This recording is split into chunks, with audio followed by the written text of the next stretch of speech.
we are non-racialist in our approach. That is, we regard as an individual as an individual, and that everybody must be accorded his full political rights, whether he be white or black, educated or uneducated, rich or poor. And this is exactly why we are at the moment struggling to earn for our people one man, one vote. In other words, the executive headed by the president must be independent to the parliament. The parliament must be independent of the executive, and the parliament must exercise power of oversight. These are things that are coming directly from cabinet. Not only that, these are things coming from a class of people who are enjoying life in Zimbabwe on behalf of the masses. Every president knows that at some time in the future they are going to face the electorate. So they are then forced to be accountable. They are forced to go back to the people. Now, under this system, the president doesn't need to interact with the people at all. He doesn't have to care about them. He has to care about whether the MPs will come back to parliament. One man, one vote is what our parents fought for. Land was part of it. But Ziyambi thinks that it was only land. People never fought for one man, one vote. But here is Mugabe out here confirming. Monzora is right. It's just a group of few guys who think they do have monopoly to Zimbabwe. They do want to loot the country with no disturbance at all. So this whole reformation of the constitution, it's simply a joke. They're just criminals. Anyway, MP, that is Blessed Ropafadzo Makumere, he said parliamentarians are employees. The people are the employer. The contract is 5 years. Now tell me, in what universe does an employee wake up and say, I've renewed my own contract, you vote later? That's not governance, that's workplace hijacking. No employer, no concerned, no renewal. Term limit extension with all the people is just politicians refusing to clock out, then calling it stability. If a security guard did this, we will call the police. When a politician do it, they call it constitutional reform. I agree. We're just being played by criminals, in my opinion. And I also want you to know that the helm of all that you see today is selfishness and greedy. That's the challenge. But the good news is that Chiwenga vows that to remove the current criminal syndicates. He said, in my lifetime, if there ever be anything that I achieve, will be to do away with the current criminal syndicates that are bleeding the country. Anyway, the military, some of the guys are now thinking of Comrade Blessed Geza. May his soul rest in eternal peace. He's in heaven, is having a good time. Because I cannot tell you this. Do you remember last year when Comrade Geza called out for a protest? I think it was around October, if I'm not mistaken. And the military guys were offered $75 bonus. Do you recall? You'll be shocked to know that they have actually deducted that $75 right now. I said there's been a series of interesting actions since Comrade Geza died. It's like they were literally on a timeline like, he needs to go because we need to start something. That's my thing. Because the day he got buried, they were literally like gazetting their bill. Interesting. Anyway, let me read what Lynn posted. He said the junior military personnel were given $75 late last year when Comrade Bombshell Geza was calling for an end to ED 2030 and Uganda corruption. In a desperate attempt to cushion a potential coup and stay in power, the authorities paid the military an extra $75. However, to their surprise and shock, as soon as Geza died, the money was deducted from their salaries. This left some junior military officers with pay slips showing negative earnings. The talk in the military corridors is that Comrade Geza Bombshell wakaenda nemari yavo. In other news, the senior ranking military officers were called to the State House and were lavished with gifts of Land Cruisers and $50,000 each. Pafunge, mashefu jgarifani renyika, while the juniors are suffering together with the families. Ingaiti nyika ireyoyo. Nai mashefu ko hana zenyu azirove muchienda mega ku State House kunotora ma gifts worth $3.5 million.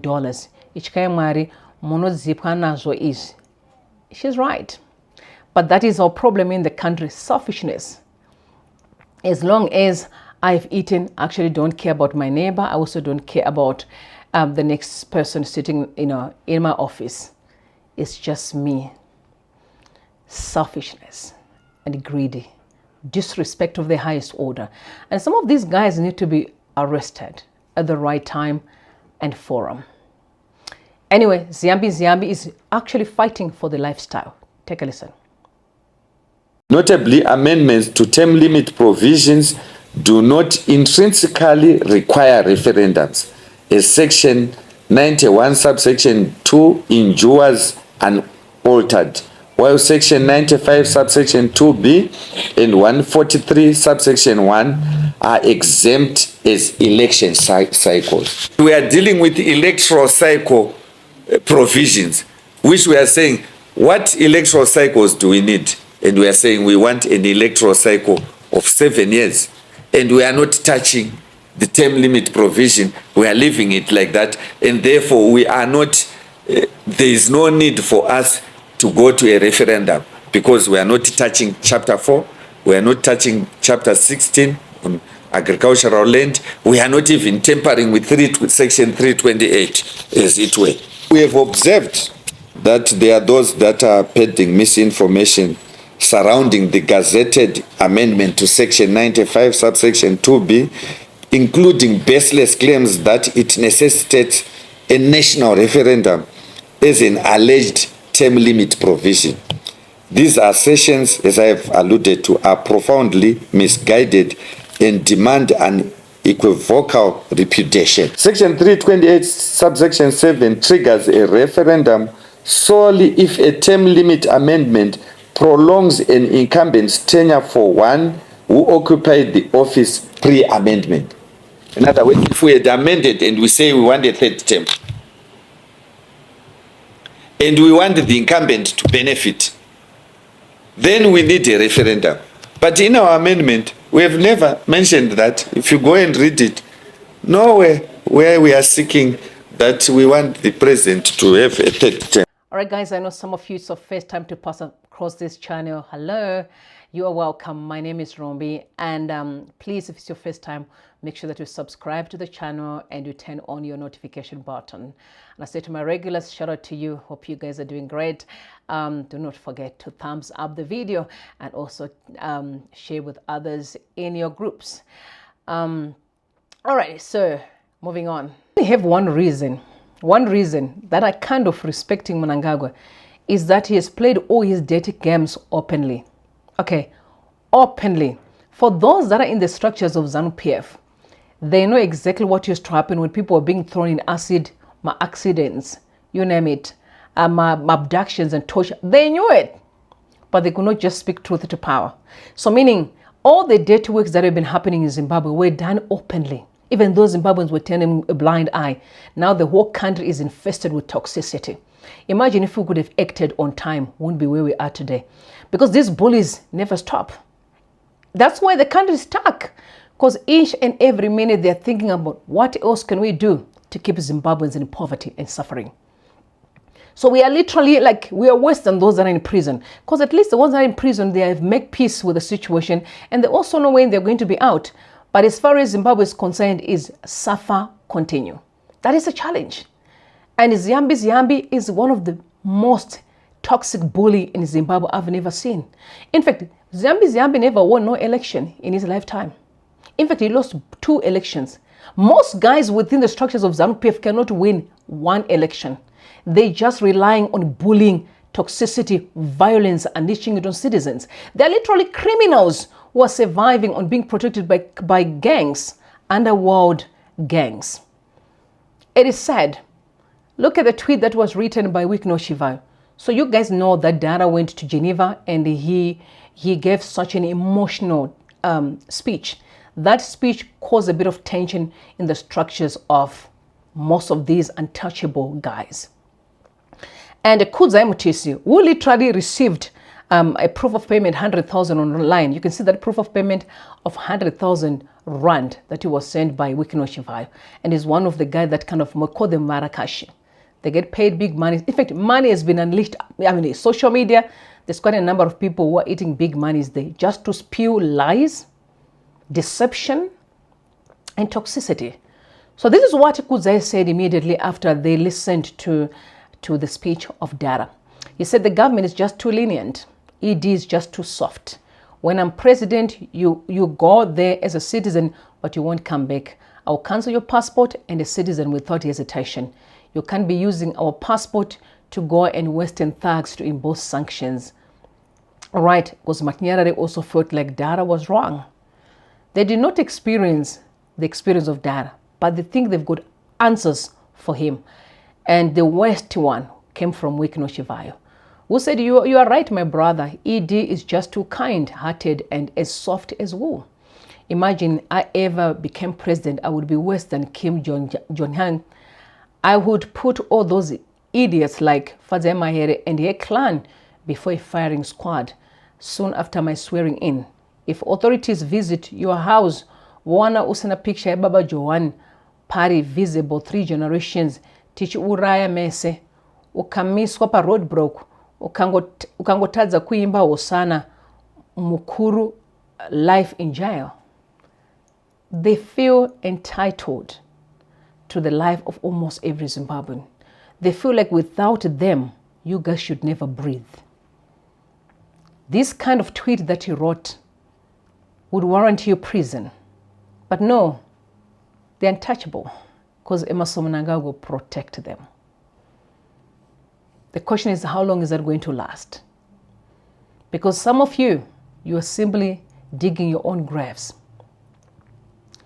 Anyway, the issue of selfishness is what brings me to Tawanda Nyambirai. I think we've had a conversation about him and the tweet he brought that was in October last year, highlighting that there's a loophole in the constitution that may warrant Mnangagwa to extend the term. And he was also talking about Mnangagwa would use the COVID-19 as an argument. But I know he was on a fishing expedition, even though he said he wasn't. Because when there was such a heavy pushback, and some people said he started well, but he's going to end badly, meaning that his reputation is not being affected by what he's standing for. He eventually came to social media and he wrote a letter or a message confirming that he is one of the biggest fans of Emmerson Mnangagwa. Let me read it out for you. Again, boils down to selfishness. After my recent opinion on Constitutional Amendment Bill number 3, many have speculated about my attitude toward President E.D. Mnangagwa. Some have labeled me as they wish. My position, however, has never changed. I have supported President Mnangagwa from before he became president until now, and I will continue to support him. I have a strong bias in favor of President Mnangagwa. I say so openly and without apology. It is rooted in personal experience. As a young lawyer in my 20s at Kanto and Imaman, I was appointed to the board of the National Empowerment Corporation. I was the youngest member. Our chairman was James Mushore. Fellow board members included Godfrey Gomwe, Greg Brackenridge, Shingi Mutasa, Rachel Kupara, Gideon Gono, Freeman Campbell, Mario Dos Remedios, and also others of significant status. I just hope I pronounced it properly. We reported to the Indigenization Committee chaired by then Minister Emmerson Mnangagwa. At one meeting, I was attacked. I was attacked over petty and false allegations that arose from Kando and Emmerman, that I was some sort of angotom because I had been allocated computers ahead of others. Many remained silent in the presence of the powerful committee members, but Chairman Mushore stood by me. President Mnangagwa immediately shut the matter down. He reminded the room that we were there to discuss policy, not gossip from a law firm. He was firm, decisive, focused, fair. On another occasion, I held a legal view he did not agree with. While I was in London working on a corporate finance transaction, colleagues called to say I was in trouble. When I returned, I found a letter from him, then Minister of Justice. He reminded me that as the legal person on the board, my duty was not merely to identify problems, but to find solutions. That lesson has stayed with me for decades. When I represented Strive alongside Anton Eastwood in his fight for a license, we needed ministerial approval to bring senior counsel Wim Trinkom. We were blocked. Beatrice Mtetwa secured a meeting with Minister Mnangagwa through the Permanent Secretary, Jonas Omaji. The meeting lasted less than 5 minutes. He stated clearly that Strive was entitled to counsel of his choice. He signed the necessary certificates immediately and handed me every copy, including the ministry's file copies, including me to return them once the judgment was registered. Only later did I understand the wisdom of that act. Yet the papers remained within the system, the registration could have been frustrated before I even returned to my office.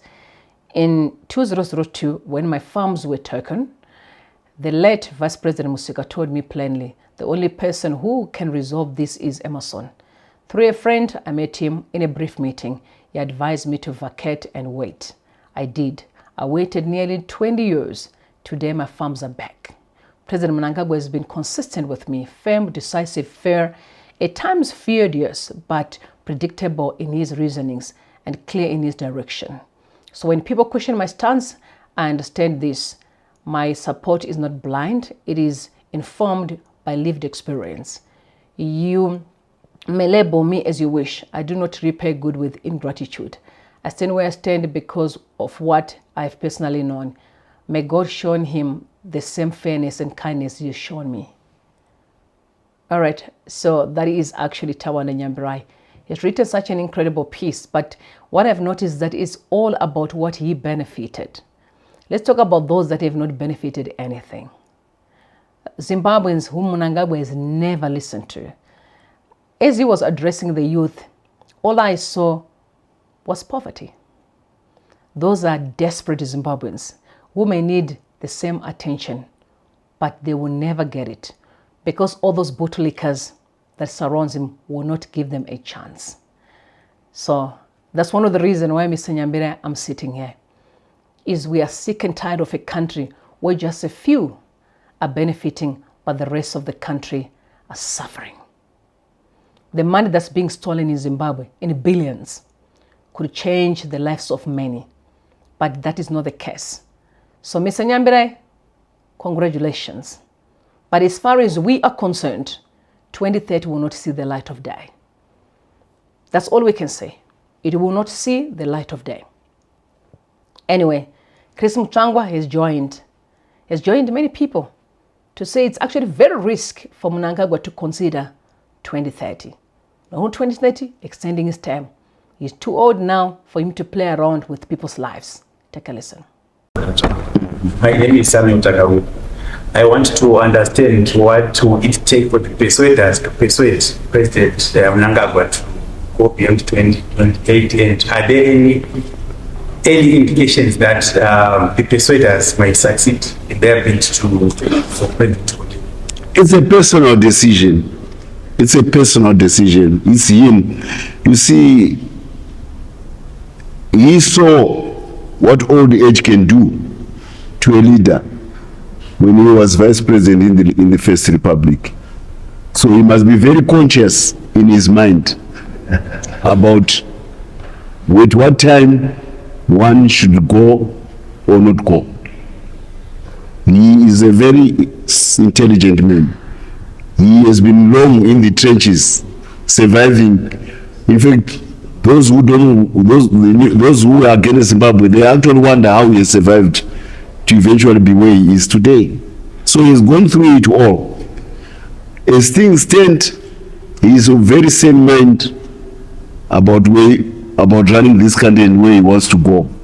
But he's also very conscious about his obligations to the country, which he has dedicated his whole life for since he was about a teenager. So I have every confidence in him that he will make the right decisions, as he is doing right now about this country.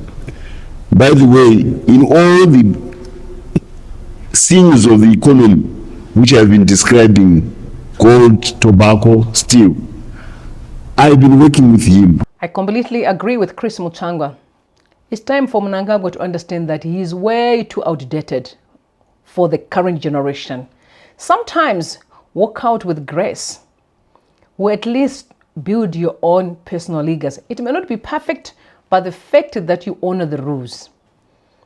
Because speaking that you're a constitutionalist, but acting opposite, for me, it's actually regrettable. But knowing Mnangagwa, that he is always, number one, think that he can get away with anything. Number two is that he is a dishonest person that can never be trusted. He says left, he goes right. He said right, he goes left. He has been doing this for a long time. I'm not saying I'm perfect. I have my own flaws. But I'm a person who believes that once you make those mistakes, correct them. But as far as Mnangagwa is concerned, he doesn't think that he owes anybody an apology. He doesn't. If he thought he could, there was no need for us after almost 9 years in power. He never says sorry to Mateveleland. You may not have been maybe directly, but he was part and parcel of a regime that hurt the people. What about families who lost their family members by violence, left, right, and center? But we are hearing that you guys want to pay white people 3.5 billion. What about the Zimbabweans? Some of them lost their parents, their orphans today. People were left disabled. No apology. Nothing. That is the problem in our country. Is we think we can get away with anything. Sorry is not expensive. Sometimes all they want to hear is, we are sorry. Right? But Mutsvangwa is not safe at all after that speech. Because this was a message that Themba Mliswa wrote. Said Mutsvangwa's consistent lack of fairness is a source of ongoing astonishment, revealing a potentially compromised stance regarding the complex dynamics of succession.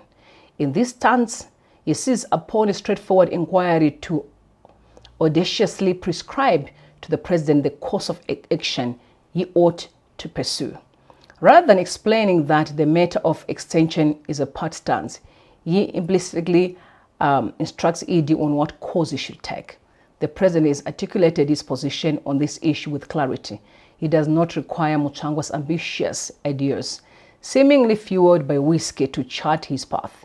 Such erratic talk is perilous, as it only serves to perpetuate unfounded conspiracies within the party. We all know that also Chris Mutsvangwa, he feels like he can compete to also succeed Mnangagwa. Fair play. But I can never forget that Mliswa is pursuing Kudata Gwire's ambitions. But I wanted to say this. Kudata Gwire cannot be the president of Zimbabwe because you brought the mess that we are in today. You played a huge part. Most of the monies that are leaving Zimbabwe, Kudata Gwire is always at the forefront. And I have no hatred for him, but I look at his works. So we need to be honest as a country. Otherwise, we are going absolutely nowhere. Kudata Gwire is already dismissed. The person that has, for me, the potential, not only potential, I think the right to succeed Mnangagwa is Chiwenga. Because that's exactly where Mnangagwa was in 2017, pre-2017, when there were those fights of succession. People didn't want him, but he was the vice president to Mugabe. And when a Comrade Geza and some of the war veterans stood and said, no, on principle, that's why we said Comrade Geza, may his soul rest in peace. On principle, Mnangagwa should succeed because he's the vice president. But fast forward, here we are now, we're dealing with Chiwenga. We're expecting Mnangagwa to do the same. Allow Chiwenga to succeed because he's the vice president. The first one, I think Mohad is a second. You understand? So there's an issue of disrespect going on here. Allow people to succeed you. It's not your duty. You've done your part. Walk away. Allow them to choose. But again, allow Chiwenga to succeed. President Emmerson Mnangagwa was elected into office. He attended an interview when he was in, it must be in Sweden at Davos, where he made a commitment that he was just going to serve 2 terms of office and leave office. He further even repeated this when he had a meeting with the editors at State House, when there was a question that when he was asked if he would be persuaded to extend his term of office, and I quote, I think if my memory still serves me well, he said he was going to persuade the persuaders not to persuade him.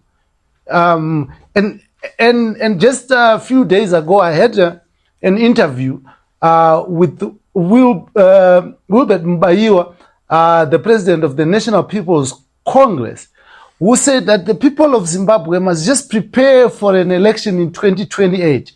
They must not be worried about what ZANU-PF does in its backyard, because at this moment, as long as there's nothing before Parliament, then he is not worried, because that is not something that is official that should be worried.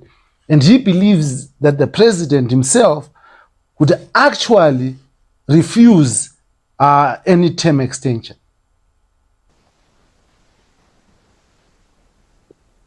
Well, I'm glad that you have actually you have made reference to the Davos CNN interview. It was with CNN, isn't it? I'm sure it was with CNN, yes. Yeah, it was with CNN. And if you knew that interview was done to run away from a one-term presidency. Because after the 2017 coup and after President Emerson Mnangagwa, if I may call him president, after he lost the election in 2018. He lost the election. He lost it. He lost that election. But Zek says something else. But Zek says he won that election. Yeah, I'm telling you. After he lost the election, he knows it. And let me tell you what happened. After he lost the election, the generals that had helped him to do the coup in 2017 called him and said that they could not have staged a coup in order to pass on power to the opposition.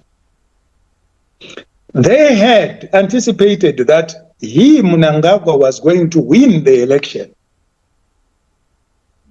and therefore continue the country on a democratic path. But since he had lost the election, they were going to do another coup. That was another coup which they did to subvert the will of the people, to subvert the outcome of the presidential election in 2018 and install once again Emerson Mnangagwa in power for 1 year, for one term, 1 5-year term. Their argument was that the political party ZANU-PF had won the election, but the presidential candidate had lost the election. So therefore, in order to run away from a coalition government, they were going to stage another coup. This was a soft coup which they staged, imposed Mnangagwa as the winner of the 2018 elections, when in actual fact he had gotten 32%. Made him president on the assurance that within the 5 years, ZANU-PF was supposed to look for a credible candidate who had capacity to win elections in 2023. That was the agreement that Emerson had with the generals, General Chiwenga, General Marshal Shiri, Zimonti, all those other generals who later on succumbed to what was now called COVID. They were there. And they are the ones who had an undertaking, who had an agreement with Emerson that he was going to be a one-term president. And he was going to be a one-term president on the condition that ZANU-PF as a political party was supposed to come up with a candidate that had capacity to win elections, in presidential elections in 2023. Because we had a situation in 2018 where ZANU-PF as a party had won the popular vote, but their presidential candidate had lost the election. So there was an agreement prior to Mnangagwa going to Davos, that Mnangagwa was going to be a one-term president on the basis that he had not won the election in 2018. He was a military imposition in 2018 after the so-called elections. He didn't win the 2018 elections. So the agreement was that he was supposed to be a one-term president. But you make it While serious. Zanu was looking for a presidential candidate for 2023. Emerson agreed to that, only to change that by his announcement on the CNN interview. On the CNN interview in Davos, that's when he then said he was going to do 10 years. He was going to do 2 terms. That message was not meant for the CNN. That message was a rebellious act from the agreement that Emerson had with the generals. It was directed at the generals. That's the reason why Emerson and his children had to pay a fixed 600,000 United States dollars to get that CNN interview. I married Sebastian for you. How is that not your problem? Just give me my money and I'll go. Now. But you're making serious allegations here. You're making serious allegations here that the election was stolen in 2018 and that the interview with CNN was got dubiously. I mean, these are serious allegations. Do you have anything to support them?